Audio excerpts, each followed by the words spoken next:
All right, I'm live. So, hey guys, do me a favor.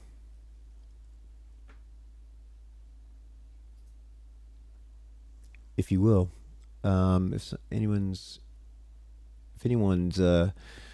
tuned in the chat, if you'll do me a favor, and this is my first episode, and I've got a lot that I'm broadcasting, so I'd appreciate it if you could tell me if my voice levels are okay, and if you can see all the different graphics. And I'm going to replay the intro.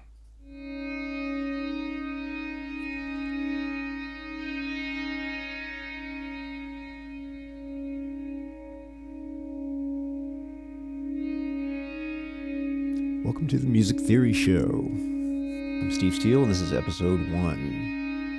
And we're talking about speed analysis.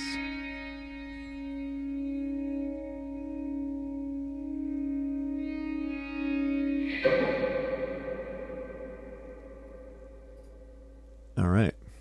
You're looking at my iPad. That's good notes, obviously. And we're going to analyze this chorale. All right. Now, I have some quotes I want to show you real quick.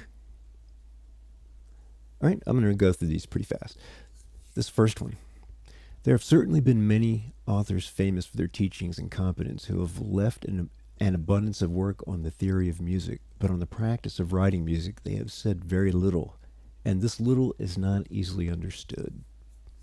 That is well said from a man from the 18th century, a master of species counterpoint.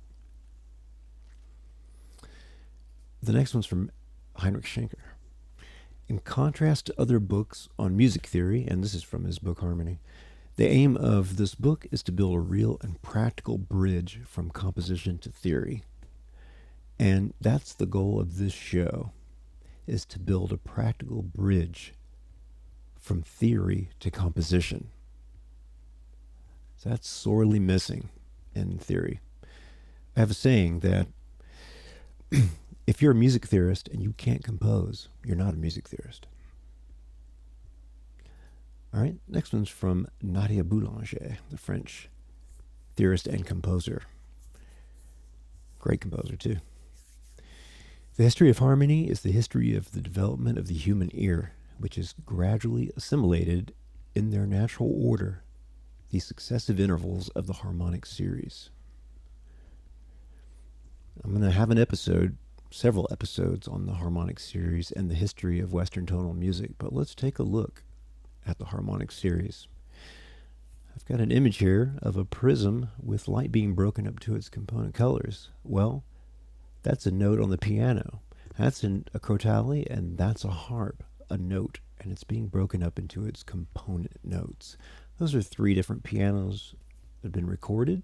Those are instruments of the orchestra. These are spectral images. That's another crotale again, and here is an FFT of it. I'll get into that in another episode again. I'm just showing you this real quick. There's a spectral image of a harp, just one note, and there's its FFT. We're going to get into all of this and talk about how Pythagoras supposedly discovered this, and how over the last 2,000 years, theorists and composers and scientists and mathematicians, 1,000 years ago, those were one and the same. A philosopher, a musician, and a scientist were the same person. Those three disciplines didn't break off until the New Age, really, like the Enlightenment. Really, the 1700s is when that really started to break off. And there's some really great stories from that period of time where composers like Rameau would steal ideas from mathematicians. He didn't really steal them. He was already on to the whole mathematical formulas behind music, and he was the first one that codified them in a book in his treatise on harmony. I'll do a show on that as well too, because there's some really groundbreaking stuff in that book, especially in chapter 7. It's where he really comes to the point about the harmonic series and its role in our are harmony. And if you understand the harmonic series, like really deeply understand it, and its role, then you can compose, you can orchestrate, you can analyze. It's all so easy once you understand how we got there. Okay, last quote from Schoenberg. Unfortunately, the understanding of harmony by many students is superficial and foreign to the procedures of great composers. That's very true. This is caused by the general use of two obsolete teaching methods. One, consisting of writing parts above a figured bass, is much too easy a task.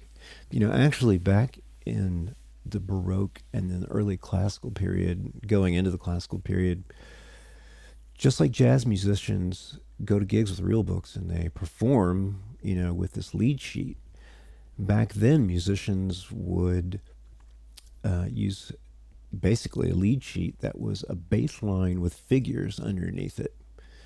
And those figures would tell them what the harmony was. And they would compose harmony. They would improvise harmony on the spot, just like a jazz musician does today. But these were classical players. And there were ensembles. And people would get together and play. So nobody, today we don't think of people improvising classical music. But that's what they certainly did back then. And it was somewhat structured, it wasn't free form, but it wasn't memorized, and it wasn't written out for you. You had to know that if there was a E in the bass and there was a 6 under it that you were playing with the other musicians, you were filling out a C major harmony. And you had to pick your voice. Okay? All right. So let's go to my iPad. Hey there, jazz dude. Yeah, I'm going to take time out and say hello real quick. So, yeah, with what's going on, I hate to get everyone saying that, but with what's going on, I've been planning this actually for a long time to go live with my videos instead of scripting them and all that.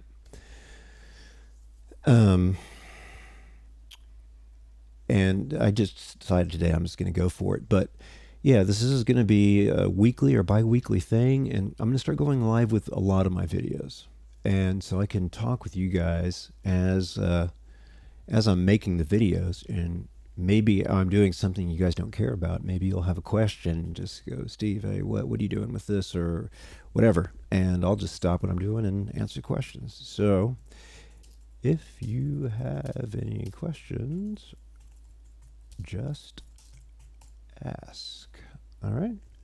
If I misspell something, sorry about that, because I'm totally not looking at the keyboard or even the screen.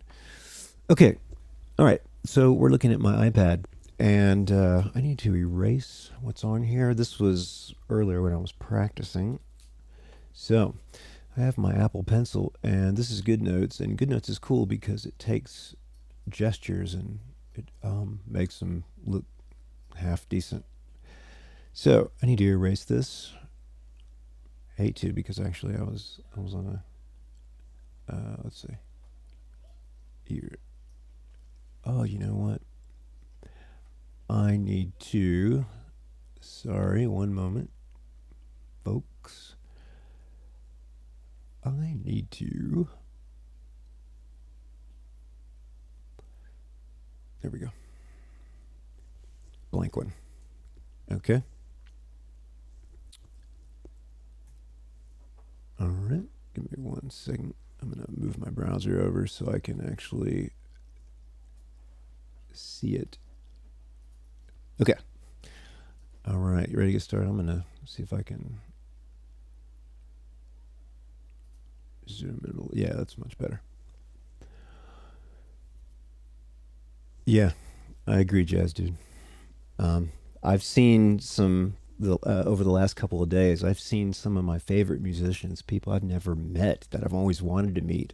All of a sudden, they're there live talking to everyone and saying hello and chatting back and forth. I'm like, wow, this is live streaming is way to go.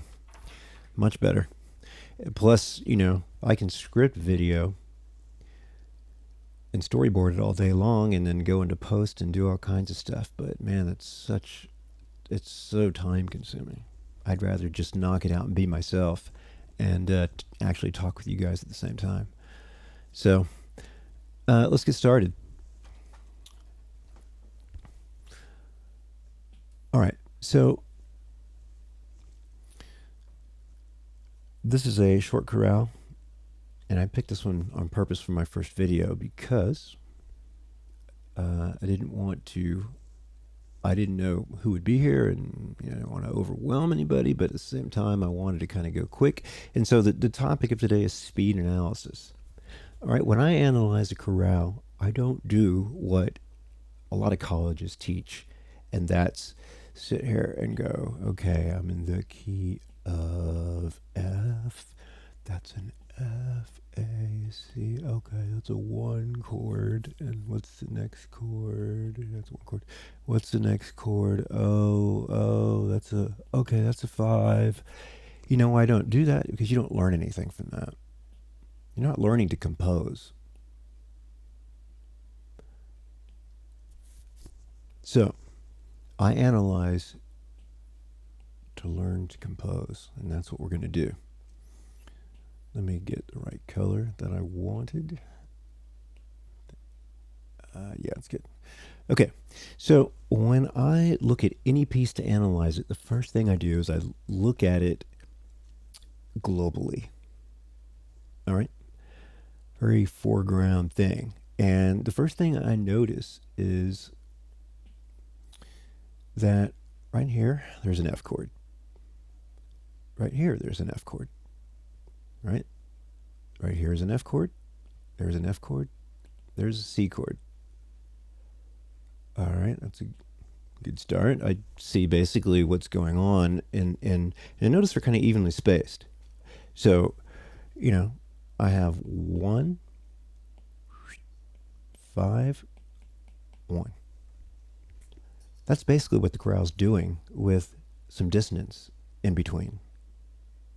All right, that's what the background is in Schenkerian analysis, and that's called prolongation. All right, I probably should write that down, but prolongation. What the 1 chord is doing. Okay, so let me get moving here. All right, so what I'm going to do is I'm going to look at the bass line first, because in chorales, as some of you may know, the melody's given, the soprano's given, you write the bass, alto, and tenor. Okay, so I'm going to just kind of trace the bass line, and notice it starts on F and goes up to an F and then goes down to a C. Actually, I need to grab my iPad and move it. Hang on 1 second. All right. And then right here where this C is, notice that's an arpeggio right there. All right, then back to an F, then down to an F, up to a C, down to an F.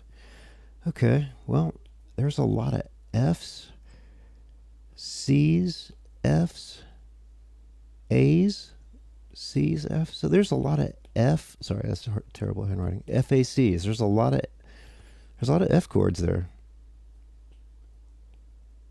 right? Okay. All right, so he does that. These are just passing tones in a larger sense. And again, there's this arpeggio. It's a C arpeggio. Then back to F. There's a B flat here, if you want to think of that as a subdominant. All right, but yeah, back to the 1, 5, 1. All right, I'm gonna hang on and skip this phrase right here, and I'm just gonna go to the end for a second. So we have the 5 going down to 1, walking up to the 5, going down to the 1. Now, if you look at that, and you're harmonizing a chorale, if you look at that phrase, we'll talk about the counterpoint against the melody in a minute, I guess. But if you see that line, it's so simple. Bach was on C, he was on the dominant. He went down a fifth. He walked up to the fifth, scale step, and then back down to the tonic, the root, the scale. That's the easy bass line. And if you, I'm just going to do this in this area right here. So between this C and the C right here, we have an octave. That's the interval. All right. Then between the next bass note and the soprano, we have a third or a tenth. It's a tenth, but I'm just going to call it a third. All right. And then that moves parallel to another third. All right. Then it collapses into an octave, those two A's. All right. Then it goes to a sixth, then a fifth. And then finally, that fifth ends up in an octave. Sorry about my handwriting, guys. So on the outer voices between the bass and the soprano, you're only, pretty much, only going to see octaves, fifths, sixes, and thirds, with the majority being sixes and thirds. These can't move in parallel. There is one situation where they can move in parallel, but I'm not going to get into that. But sixes and thirds move in parallel or contrary or oblique motion all the time. Okay, so that's why that bass line works. And that's how I would compose that bass line. I wasn't even thinking about chords. I was just harmonizing the bass line to soprano using those numbers. Well, I didn't write that, but that's how I would have done it. Okay. Let's see. Let's move on. We'll do some chords here. I'll tell you what, we'll do that in the second section, and then I'll come back to the first part. This is really in three parts. So we're right here, and it's approaching this cadence, and we have some interesting things going on here. Notice we have a B natural and another B natural, which just tells you that you're in C, right? Okay. Also in this section, what he doesn't do earlier and doesn't really do near the end necessarily is we start getting some faster rhythms and a bunch of ties. And Bach loves to tie over the bar. You can see that. Okay, so this section where he goes to the dominant is where he adds the tension. The first section is very smooth, very simple, very simple. In fact, I call this the sacrificial line. The inner voices, if we look at the tenor, notice C, C, C, D, G, C, C, B, C, C, C, C. That's the sacrificial line. Because in four-part writing, you're basically using triads, right? So if we look at the voicing of this first chord, we have an F, an A, and there's our C, and then F on top. Let's look at a different example where I can break it up a little bit.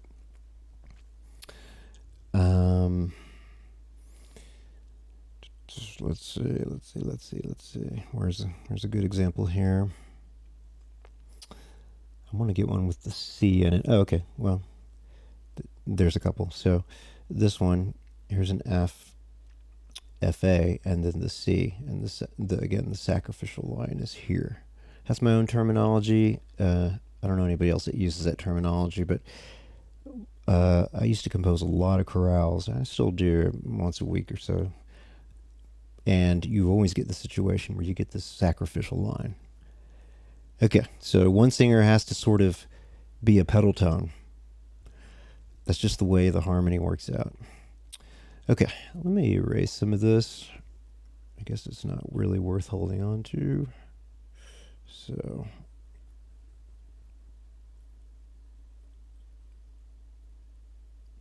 I'm going to check the chat here in just a second. So if you guys have any questions or comments, go ahead and put them in now, and I'll look up in 1 second. So, oh, wow, okay. There's quite a few.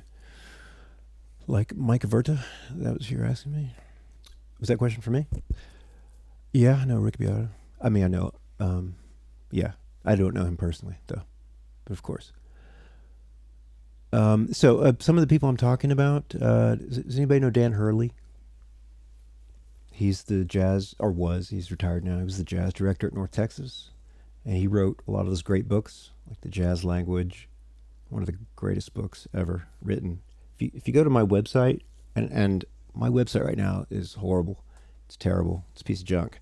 But later this week, or next week, I'm uploading or bringing on I'm kind of tired, guys. Sorry, I'm mumbling.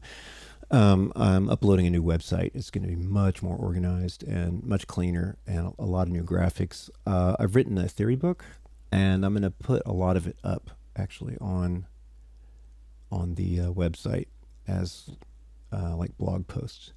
I'm not sure if I'm going to sell it or give it away at this point. Maybe you guys have suggestions. Somebody suggested that I do like a donation kind of thing where you pay if you want it. Anyway, so if you guys know Dan Hurley, does anybody know Dan Hurley? Okay, well, check out his book, The Jazz Language. One of the best teachers I've ever met, one of the nicest guys you'll ever want to know. He was an insane teacher, great teacher. Another is a professor of mine. I don't know if I can get him on an interview. He's not that kind of guy. He's one of those, you'll never hear me say this word. It's just so overused and I hate it, but he actually is a genius. And he's one of those ones that won't come out and play. His name is, I shouldn't say that because I'm about to say his name. He's the smartest guy I've ever met. His name is Dr. Kevin Corson. He's now at the University of Michigan. And he was my teacher at North Texas. He was my theory teacher. He was so good. He let me come to all his classes, so I took a bunch of his classes. And when I was a sophomore, I was taking graduate level counterpoint and his Schenkerian class. I was just getting exposed to it. I later went on to, when I was a junior, to really get into that. But so one day, I think it was the first day that I sat in on his graduate counterpoint class, he improvised a fugue in retrograde on a blackboard. Without playing, without a piano. He wrote it out so fast, and it was backwards. I mean, guys, it was insane. I've never seen anybody do something like that before, that fast. The guy knew counterpoint so well, it was like us just talking. He could compose and see through. He could slice through music that fast. Okay. Anyway, I'll mention some other people later. There's some software developers I'm good friends with, some sample library companies, and some of the engineers at some of the DAW companies and stuff. I'm not going to bring up any names now. So, okay. Anything you guys want me to talk about in particular about this subject? So we're talking about speed. I don't need to write this down. Speed analysis. How to move through a chorale really quickly. All right. So some of the techniques I use, when I started out, what I said was, the first thing I look at is I look at the global view. So I'm just going to bring that up again. So the global view sticks out. Well, it's pretty obvious that there's these fermatas there that in these phrases, and that's pretty much what I'm circling. But it's not just that they're fermatas, it's that they're highlights of the harmony. And what I talked about earlier, that's the 1 chord there, it's the 5 chord there, and that's the 1 chord there. And this is the 1 chord, and this whole area is prolongation of the 1 chord. So after you've removed some dissonance, and in Schenkerian analysis, I'll explain what dissonance is here. So I'll use green. So here we have the root of the scale, right? And jumps up an octave, right? It has an E natural, then an E flat. then a D, then a C. These would be dissonances. They would be removed rather quickly. This E is a half step away from D. So this is a chromatic line. So this is a upper neighbor tone of that, and this is a lower neighbor tone of that. Here we have a C arpeggio. This note here is a C, an E, and a C. That's a C, and the D is a dissonance. So you remove it. So once you start removing dissonance, and I'll do it with yellow, here we have an F. We have a B flat. We'll keep that one. We'll keep the A, but we're going to get rid of it in a minute. We have the G. We'll definitely get rid of that one. That is a lower neighbor or a passing tone to the F, depending on how you want to look at that. Then we have this F, A, C, which spells the one chord. So that's an F chord. This is a C harmony. Then we have an F harmony here. Man, this is getting messy, isn't it? We have an F harmony here, and then a subdominant here,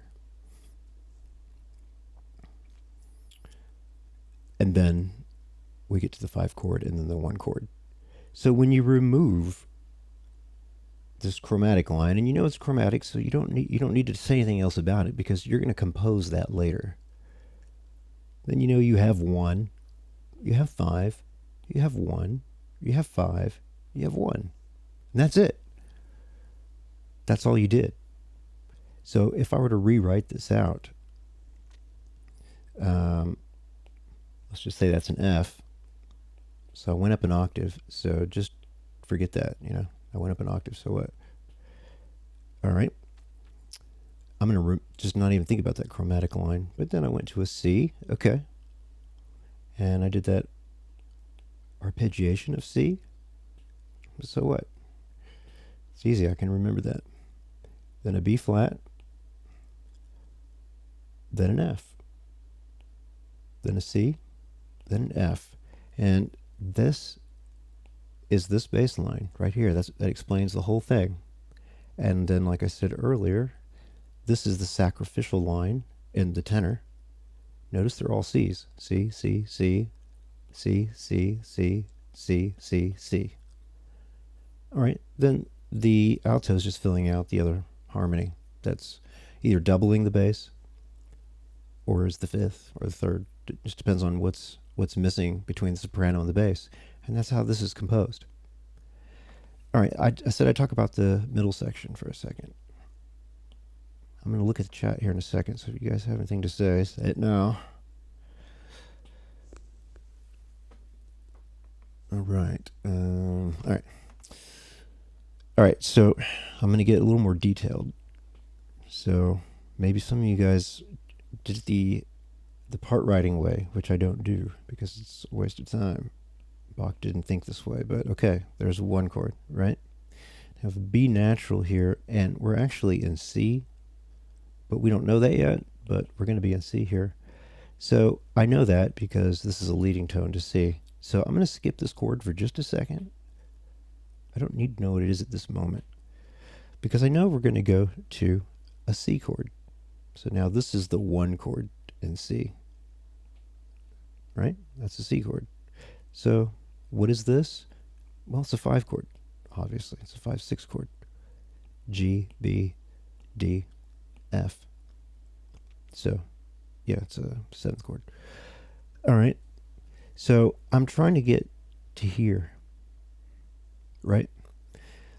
Well, something catches my eye real quick. This next note is a D, and look at that right there. And then see this F. Whoop! I'm trying to draw to that. It was supposed to be a straight line. Let me do that again. That's called voice exchange. Okay, I'm going to come back to this little area. I'm going to skip over for just a second because I want to go backwards for a second. and I wanted to look.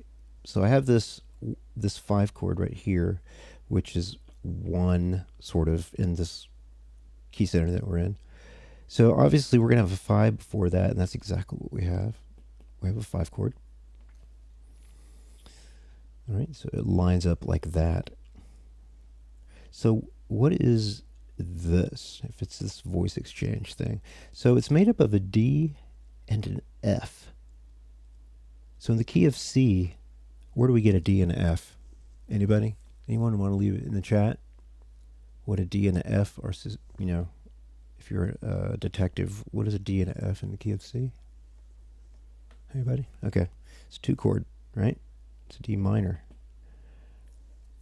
And this whole thing spells D minor. Look, D, F, A. Man, that was horrible writing. Let me get D, F, A right there. And then F, D. So this G is a dissonance. It's not dissonant against the chord, oddly enough. It's dissonant against the overall harmony in this area, which is the 2. This whole area right here is the 2. But this G is consonant with this right here. Isn't it? No, it's not. Come on. I'm trying to get you guys to pay attention. So without even figuring out what this is, look at my cadence right here. I have a 2, 5, 1. What chord goes right there? I want you guys to like interact with me. Come on. What chord would go right here normally? Well, the most obvious is a 6. 6, 2, 5, 1. It's the most common progression ever. And that's what we have here. 6, 2, 5, 1. So there's the analysis of this section. This F, which is a pivot chord in a way, because it's we've heard F, the key of F, all the way up until this point. So we don't know we're in C yet. So, you know, whatever that, if you want to call that a 4 chord, whatever, but you don't know it's a 4 chord yet. You don't recognize the harmony until this next chord. So this progression right here is 5, 1, 6, 2, 5, 1. There's that whole area knocked out. Now I called this this live cast speed analysis, and I'm taking forever to analyze this thing. But normally, what I would expect, if you know, to analyze this piece, no more than 5 minutes. You know, like, and you need to absorb it that quickly as well. But I want to look at some of the details in here, some of the compositional details I mentioned a minute ago, but I didn't really get into it. I'm going to use the cool laser tool here. So notice Bach has all these ties. I mentioned this a moment ago, and notice a couple of them are over the bar line.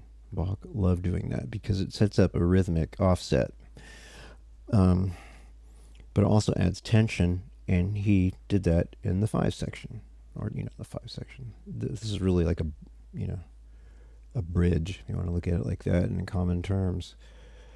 But let's see what he does. So we have this F, and we have an A. He holds the A over against a B. So this is a 7 going to 6. And then he holds this note, which is pretty cool, into this chord. And this is a 5 right here. So I'm looking at the intervallic distance between the bass and the alto, which is pretty interesting right now.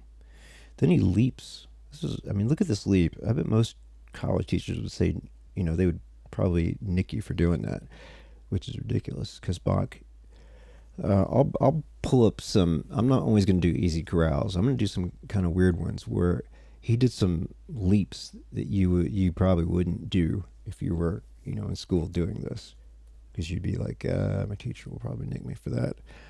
But he did some crazy stuff in the bass and the tenor, especially. You can do that in the bass. You can do leaps more. That spread in the bass sounds better than it does up top. Okay, so let's look at the next. So we have this E being held over, and then a C. So this spells C-E-G. How about that? So these ties actually spell the 5 chord, which is in this center right here, this key center of C. This is how you analyze a chorale.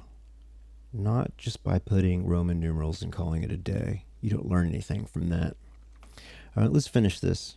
I am going to do a little Roman numeral, but I'm going to get away from it pretty quickly. So we have this G major right here. That goes 5-1. We already talked about that. All right, but now we have a 1 chord. So we're back in F. I need a sharper tool. We're back in F. All right. We have a G and a G with a B flat. We'll talk about that in a second. I mean, I can name what that chord is, but it's not, I don't really need to know that right now, and I don't care what the harmony is. What I want to know is how to compose this. So we're obviously headed for this 5 chord right here, this C chord. So I want to see this connection here. So he walks up scale-wise. The melody he was given is an arpeggiation of G. And in the tenor, the alto, we have a bit of a sacrificial line here. We have Fs, which act as this resolution to E. If you can see what I did there. Do that again. Okay, do it again.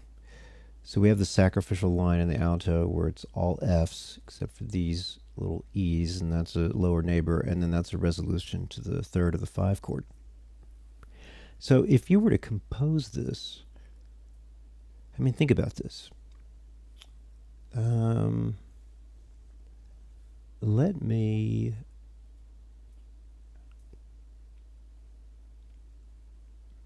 hang on, guys. One moment. Let me open this real quick. Okay.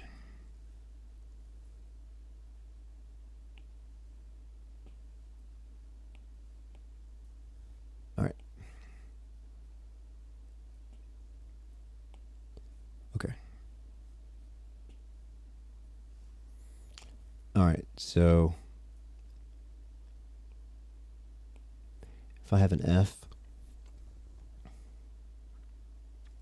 and I know I'm going to C an F, and in the soprano there was an A, 2 Gs, I think this G held over, and then there was an F, I believe. But I don't really care about that. All I want to know is, what am I going to do with the middle? So the alto is where this sacrificial thing comes in. So let me, so I mentioned what Bach did in the bass, and it was like that. I know it's a little sloppy. Hope you guys can read that. And we have this G here, we have this E here. So C, E, G, and this is probably middle C, right? So F. I bet this is there. This is a F, and it may have been like that, or maybe that was an A. I don't really know. Here, this is, yeah, it's probably a C. So let me go back to where I was for a second. Is that where I was? Is that the mess I created? Yeah. Okay, yeah, no, so yeah. I'm saying yeah and no. That's all I'm saying. So yeah, we had C's here, F's here in those sacrificial lines. A walk up here, A, G, A, G, F. And then put an A there. Okay? So let me fix this.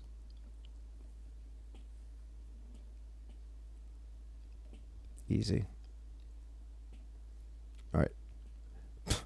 Wrong. Let me do it again.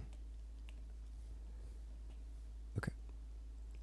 G, A, B flat, C, F, A, C, F. Hope you guys can read that.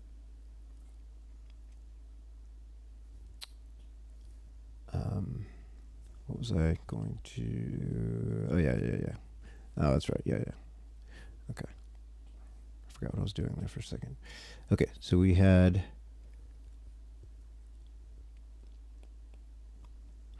a B there, an A, G, and you need an E here, and you put an F there. Remember, you put an E there, and these were like 16th and 8th notes, and they were tied. And then, I know this is horrible looking. You had a bunch of C's here, basically, C's and D's and B's. Okay, I know that's hard to read, but what I'm trying to get at, the point I am trying to make in my mumbly way today, is that when you compose chorale style, you're really trying to follow these graceful patterns. So, scale-wise, leap. The melody is given. There's nothing you can do about that. These two lines were sacrificial. They just stayed on F and C with neighbor and passing tones. Okay, and did we even talk about the harmony? No, doesn't even matter, because that's the way you compose. But if you want to know the harmony, and I guess I'll kind of wrap it up with this. I have this thing that I teach called Cadential Hierarchy. I'll do a lesson on this coming up pretty soon. Cadential Hierarchy, though, is you have these categories. All right? It's category 1, category 2, category 3, category 4. All right. We're going to go backwards. That's why I numbered it backwards. In category 1, you have the 1 chord. That's all that really belongs there. Category 2, you can probably guess what I'm going to put here. You have the dominant. So this belongs to the tonic, this belongs to the dominant, and any substitutions of those. But in these two categories, these don't substitute out very often. However, in category 3, it belongs to the subdominant category. I'm sure most of you think of the subdominant as the 4 chord. Indeed it is, but a 2 is also a subdominant chord. It's not a supertonic. That's the dumbest name ever thought of. It's like somebody couldn't think of what to call the 2 chord, and they said, well, it's above the tonic. It's a supertonic. There's no functional reason to call it that, because it acts always as a predominant chord. You know, even in augmented 6 chords, or flat 2 chords, they're still predominant chords. They still function in that way. Notice all augmented 6 chords are augmented subdominant chords, or augmented 4 chords or 2 chords, either flat 2 chords or sharp 4 chords. The flat 2 leading to a 5 chord, but it's really leading down. The D flat is leading to the C. The F sharp in the augmented 6 is leading up to a G. Make sense? Make sense? Okay, good. All right, so in category 4, we have what I call, this is my made-up word, but it's actually a category for me. It's a subtonic, and some people might call a 7-chord subtonic, but I don't. So the subtonic is the substitution of the tonic, And what chord is that? That's a 6 chord. So that's cadential hierarchy. Now, if you want to, I'll just do a couple substitutions here. And I apologize that this is a huge mess. I'll tell you what I'll do. I'll just go to this page for a second and write in here.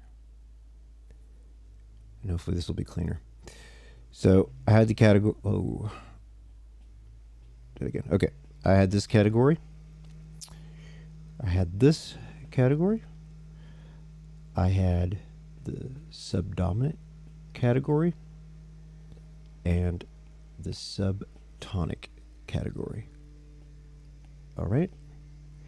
Now, here are some of the substitutions. Well, what can be subbed for the 6? Well, the 1 can, right? So 1. Also, you can have, as an extension of this category, a 3 chord, like an augmented 3 chord. All right, over here in this category, guess what? Well, this is where your augmented 6 chords live. See that? All right, now there is one substitution here.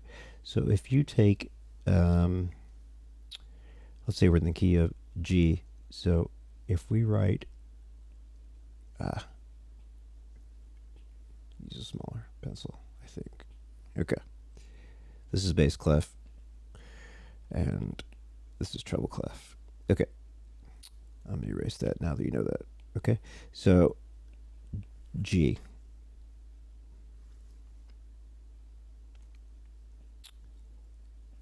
B. D. F. All right. So if you get rid of that, what do you have here?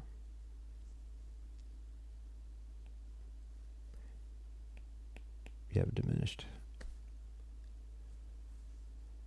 chord, right? 7 chord. So 7 is a substitute for the 5. All right, so those are the only categories really of tonal chords. Now these I talked earlier about Schoenberg's regions. This is where Schoenberg's regions really come into play. I said something earlier, but I don't think this got recorded. I'll just mention one thing about Schoenberg. Well, first let me say, if you were to ask me what my foundation is, it's really I'm a Schenkerian. But I studied a lot of Schoenberg. He's a favorite theorist of mine. Favorite composer is Debussy, by the way. So Schoenberg talks a lot about regions. You should read the book Structural Functions of Harmony. It was his last book before he died. He kind of cleaned up his notes, got his final thoughts together, and published a book, and it's awesome. So what he talks about, what is a region? Well, good question. All right, so let's say, I'm just going to write letters here. Let's say you're in C, and it doesn't matter if you're in C major or C minor, just in C. So he has something called the minor subdominant region. And if we're in the key of C, what would the minor subdominant region be? It'd be an F. F minor. Okay? All right. Now think about the F scale, F minor scale. F, G, A flat, B flat, C, D flat. Sorry about that. And then depending on what minor you use, you have an E of some kind. So really the minor scale is more than 7 notes. It's several more, because you have the 6 can be a Dorian 6, so you could also have a D natural. I can't fit that in here now because I Let's see if I can fit that in for you guys. So that's a D. Here's another E. So you can have E flat, you can have E natural, you can have, that C is in my way. I'm sorry. All right, here's a C. And this is a D flat, which is in the scale, and this is a D natural. Okay. So how many notes do we have? 1, 2, 3, 4, 5, 6, 7, 8, 9. The minor scale is a 9-note scale. And there's one other thing I was going to say about this. Oh yeah. So the minor subdominant, why am I even talking about this? Well, let's say we went to this cadential hierarchy, and we went here to 6. All right, so what's 6 of the F chord? It's a D flat. I'm just going to write down the letter. It's a D flat chord. Well, we were originally in C, right? So what's the relationship between these two? This is a Neapolitan. It's a flat 2 chord. All right, but before I lead you all the way there, if I use this D flat, I'm in bass clef. This is 6 in the key of F minor. So I probably want to go to 2 next, right? All right, so I'll do that here. So this is 6, 2, half diminished, but wait. I'm going to alter this. Oh, I just picked the wrong pencil. So it would be G, B flat, D flat, okay? And it would be an inversion too. But I'm going to change that. I'm going to have an accidental here, make a B natural. Now what do I have? I have a secondary dominant. I have a 5 of C. And I would reorder this, so we'd have, this is bass clef, B natural, G, and the rest doesn't even matter, okay? So there's the flat. I'm sorry, wait a minute, hold on, I'm sorry. Time out. I lost my brain for a second. It's the D flat chord, my apologies. F, D flat, A flat. Okay. Or there's a C. But I would go to a G, B natural. I hope you guys are following what I'm doing here. D natural. And then C, G, C, E. Can you see that line? D flat, D natural, E, F, G, C, A flat, B flat, B natural, I'm sorry, A flat, B natural, got that leap, and then C. All right, so that's what a region is for Schenker. You go to another note in a key, and you can, if you're, like I said, if you're in C minor, and, I'm sorry, I meant to say C major. If you're in C major, you can just skip right straight to F minor. Not a lot of people would think just to go there. And from there, you've got your D flat chord. And so you start getting all these, because of all these notes here, that 9 notes minor scale, you start getting all these altered tones. Also, what would an augmented chord be here? Or here? So for F, what would it be? It'd be a B natural, right? And I mentioned that over here somewhere. Okay, let me get out of this. I'm rambling. I'm gonna talk about the end. I'm gonna look at the chat. Are you guys? You guys aren't even chatting. Okay, so I'm gonna wrap this up. This video has gone on long enough. It's gone on an hour. It's way too long for speed analysis. My future videos won't be this long. I've basically been up all night working on a project, and I decided just to wrap my day up by doing a video. So that's why I'm so talkative. So that's really all I have to say about this. I analyzed it like 3 different times, and barely did Roman numerals.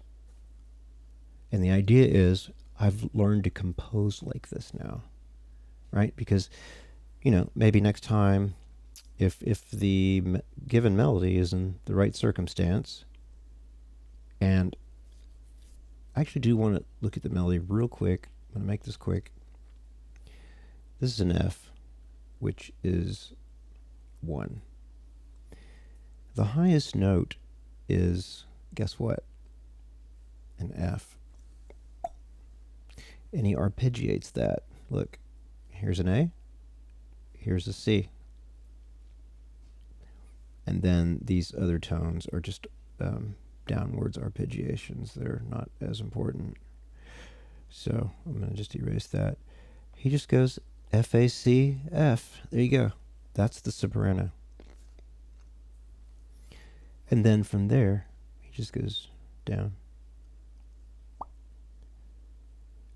5, 4, 3, 2, 1.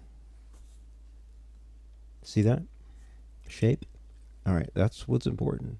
If I see a situation like that, I'm not gonna copy what Bach did, but I may think to go, you know what? I'm gonna write a bass line that starts off, jumps up an octave, goes chromatically down. Oh, and I have an opportunity for a 5 chord, so let me arpeggiate 5. Go back to the 1, work my way down, back up and down. And there's my part. And then I see that a lot of this is F. And what do you need in an F chord? Well, you need a lot of Fs. F, F, F, F. Even though this F is a dissonant to this E and G, but whatever. F, F, F. Look at that sacrificial line right there. This is all C's in the tenor. This is all F's in the alto. He did 2 sacrificial lines, which is kind of rare for Bach. So that's it. That's all he did.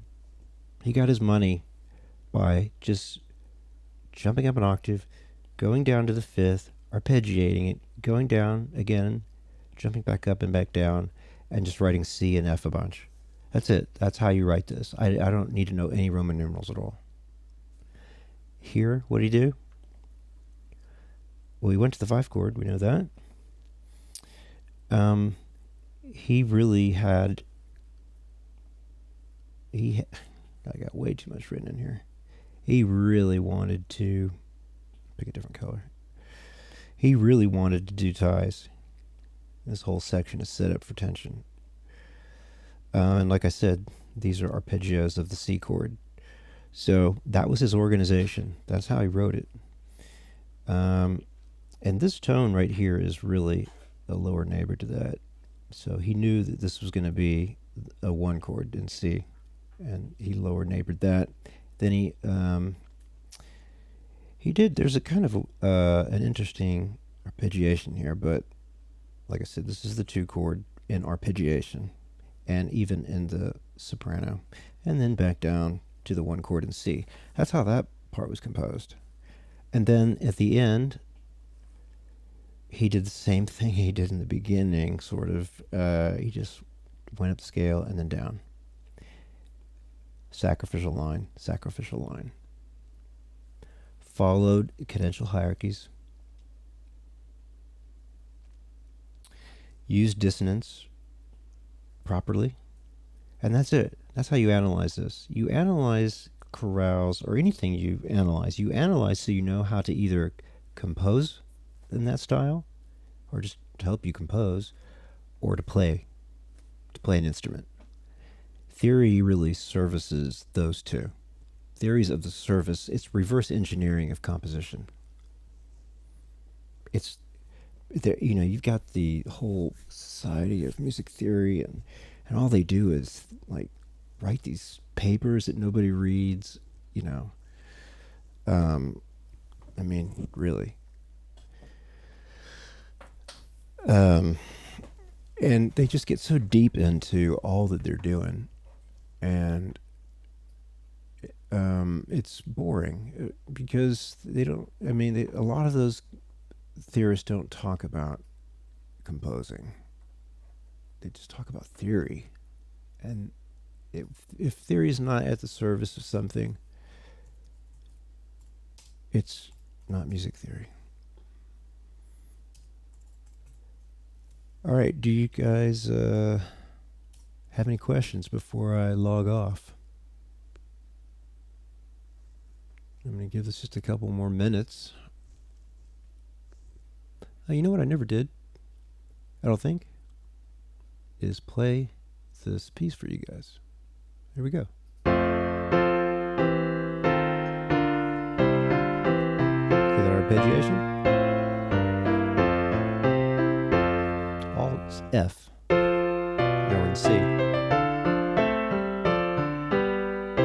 No tension. Now just walking up the scale. Boom, boom, boom. Very simple piece. So there we go. Okay. I think I'm done. Jazz dude. Let's see. I appreciate. Okay. Yeah. You know what I'm doing right now, Jazz dude? So I build templates for composers, for a lot of composers. In fact, I build so many templates right now I'm just so busy with that. It's driving me nuts, actually, but don't tell anybody I said that. So I was at the NAMM show in January, and I presented at the Motu booth a template that I came up with. I've been working on it for about a year. It's called the Modular Template, and Motu is about to upload that video from my NAMM show presentation, like any day now, or it's going to be this month. And when they do that, I'm going to upload a bunch of videos about templates in Vienna Ensemble Pro tutorials and stuff. So I've built in my opinion, I've built a lot of templates, but the template that I've built, this is what I call the modular template. I think it's the most advanced template you can get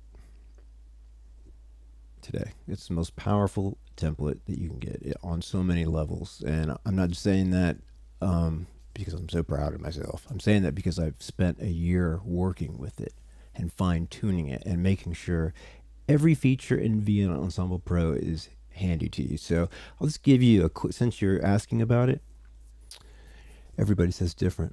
Okay, what about 7 back then when it came out, but still struggle? Everyone says different. Go for many instances or go. Oh, okay. Is that a question? Go for many instances or go for few instances? Is that a question or you?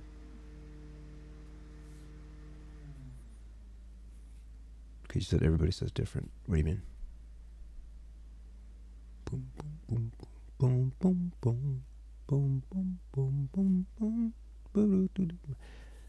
Yeah, Jazz dude, is that a question? I'll treat it like a question. So should you go for many instances of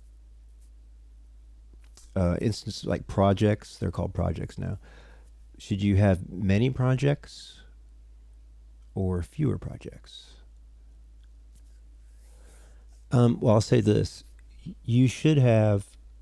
So there's this question of, and when composers come to me and show me their templates, I'm like almost appalled.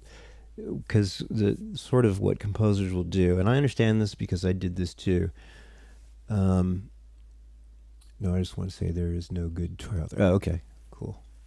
What were you saying? Everyone says different. I didn't understand that. Explain that for me, please. When I started out, I made this mistake over and over again. So I would load an instance of Contact into a Veep channel. And then I would just throw a bunch of instruments in there, load it up like 10, 16 instruments. And that's the wrong thing to do. You want actually, believe it or not, you want more channels of contact with less instruments in them. And yeah, you want more instances too. You want to spread this out wide. And the reason you want to do that is because of CPU thread management. All right? Consider this. When you create a channel in a DAW, what DAW do you use, Jazz Dude? When you create a channel in a DAW, that channel by itself is assigned to a thread. It's a thread in the program. And that thread can go to one core, or if there's multiple things happening at the same time, it can multi-core, can multi-thread. Remember there was that problem in Logic a while back where if you load it up too heavy on a virtual instrument, it would spike the first CPU core. Let's see. What do you say? There are different methodics to build a template host slave setup with the large libraries on slave. Keybase, okay? Yeah. So how many computers you have, Jazz Dude? And how many cores in each? I take it you have a host slave. I have a host slave. I have two 2009 Mac Pros, 12 cores at the moment, 128 gigs a piece of RAM. And the way I run, I'm using Digital Performer VN Ensemble Pro, and I have an instance on my host and an instance. I have a Veep server on my host and a Veep server on my slave, and okay, that's cool. You're on Ryzen, okay, Windows 10 with, you have 3, okay, so 3 total, 8 plus 8, okay, yeah. So just to answer your question, spread stuff out because you only use 2. Okay. And also, if we're talking about an orchestra, this is pretty obvious, but strings and brass use a lot more voices than winds and percussion. So a strategy might be to put your percussion and winds on your host if you're going to use your host to host a Veep server. Put percussion and winds on that, and then put strings and brass on the slave. Or if they're both on equal slaves and you're not putting anything on the host, then separate strings and brass. Put strings and percussion, brass, and winds together. I'll use 2. 1 is for here, internet surfing. Okay, got you. Okay. So use a host slave. Do you put Veep on do you run Veep on your host? Or do you pack everything on your slave? I wasn't sure what you said about that. And are you using mainly orchestral libraries? Because those are, these like Berlin Brass, for example, has 6 microphone positions in it, which is nuts. Okay, cool. You're welcome. Anytime. Berlin Brass has 6 microphone positions, and you turn all those on. So each time you turn on a microphone position, that's a thread. Okay. That Veep has to multi-thread. That contact has to multi-thread. So this is really another video, but depending on the library, you want to turn on multi-threading and contact. People say not to, but it's wrong. Because if you put it in expert mode and turn on CPU profiling mode, you've probably seen my video about that. You'll notice that there's no way to, do this in the future. That's good. Okay, I'm going to wrap this up. Thanks, everybody, for joining and participating. I can't say exactly what day and time I'm going to do this, but I'll announce that, and I'll be sure to do this. I'll probably do it bi-weekly, twice a week. And I'll try to do it at the same time, same day. Could be like a Tuesday, Thursday thing. probably for me. So, all right, that's it, folks. Thank you very much. I'm Steve Steele. Go to my website, stevesteele.com, and please subscribe and hit the notify button because that'll help me with these videos to get guests on the show that I can interview for you guys. All right. You got it. You're welcome. Bye, guys. I'm out.